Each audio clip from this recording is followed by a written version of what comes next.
Welcome back to Encouraging Things. This set of videos is similar to the first in the fact that I wasn't really talking to the camera. This is actually, I think, the second day I was working on the mobile home. And the reason why it was taking me so long to get anything done was because at the time I hadn't really planned on what I wanted to do to the mobile home to make it better, what kind of renovations I wanted to do. The wall that you see me working on now is one that I knew I wanted to have removed. It's a half wall that creates a false dining room inside the kitchen, which is way too small to begin with. And so I thought an open concept plan might be better. Now, the reason I'm taking my time with all of this is because at the time I wasn't certain what permits I needed in order to modify the home. I was aware that I needed an electrical permit for any electric work, and I needed a plumbing permit for any plumbing work. But I wasn't going to do anything electrical, and the plumbing isn't until the back side of the trailer, at least until the kitchen. So during this time I really wasn't working with a permit.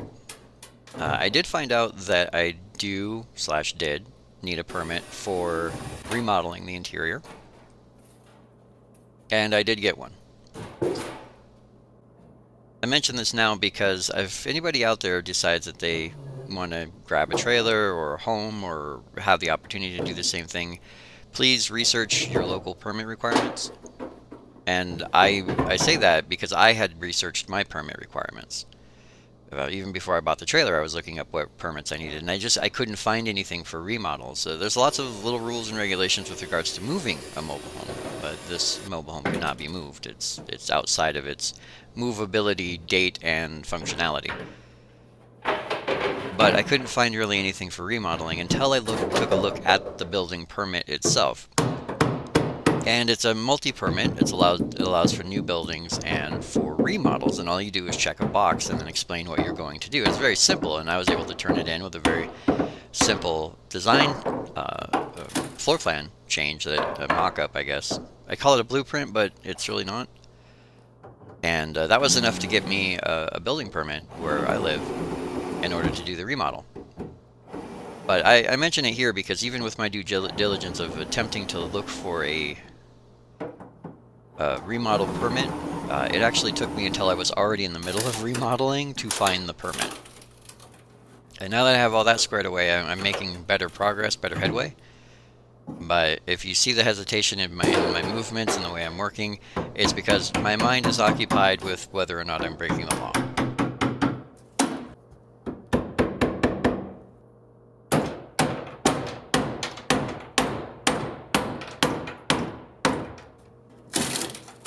Initially, I was so excited about getting started with the renovations on the trailer, I didn't take a lot of B-roll. Now that I'm in the middle of remodeling, I'm trying to correct that as I progress. So what you're going to see is every once in a while I will find something. I've found lots of little fun things in the trailer, things that interest me, things that tell a little bit of a story, a little bit of history. And when I find them, they're usually really small, and my camera can't focus on them. So I am going to be putting up pictures of those things so that you can see them up close and personal. So you can see the things that I find interesting. Before this remodel, the only tools I owned were a Black & Decker drill, a hammer, and I ended up buying several chisels. Because I knew I needed more tools, I ended up buying an entire package of Ryobi tools, a bundle, basically a starter kit. And as I use them, I think I'll be showing them in the video rather than all at once, just so you can see like what I have and how I'll be using it.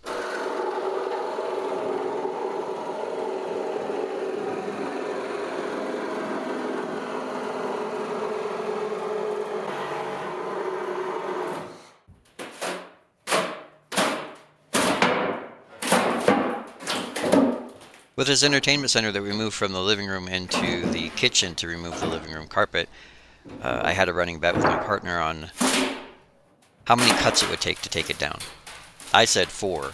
She said 6.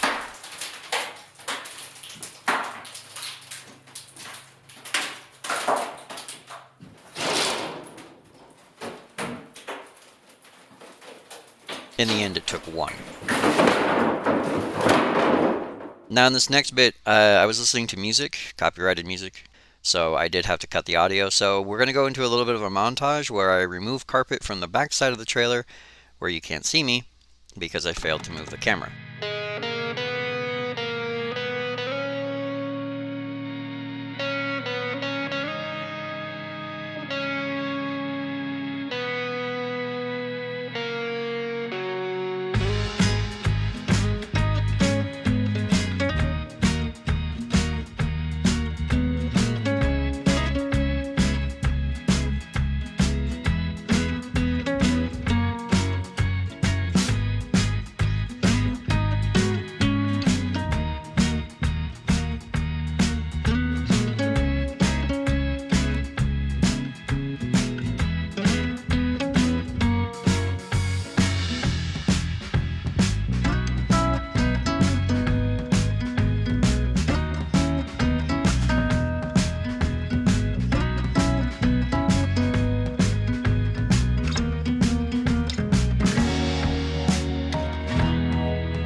That pile represents roughly 30 years of carpet dirt.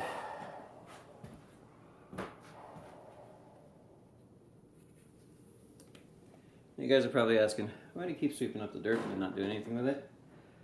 Well, I have a shop vac, but I need a bucket for it. You guys saw it. Should have seen it if I put it in the video. It's one of those little Ryobi bucket vacs. Some newfangled invention. And of course, on the box it shows a Home Depot bucket. But me being the ironical kind of person that I am, and I want it to be funny and stylish, I want a Menards bucket. Last time I went to Menards to find a bucket, they were all out because they were on sale.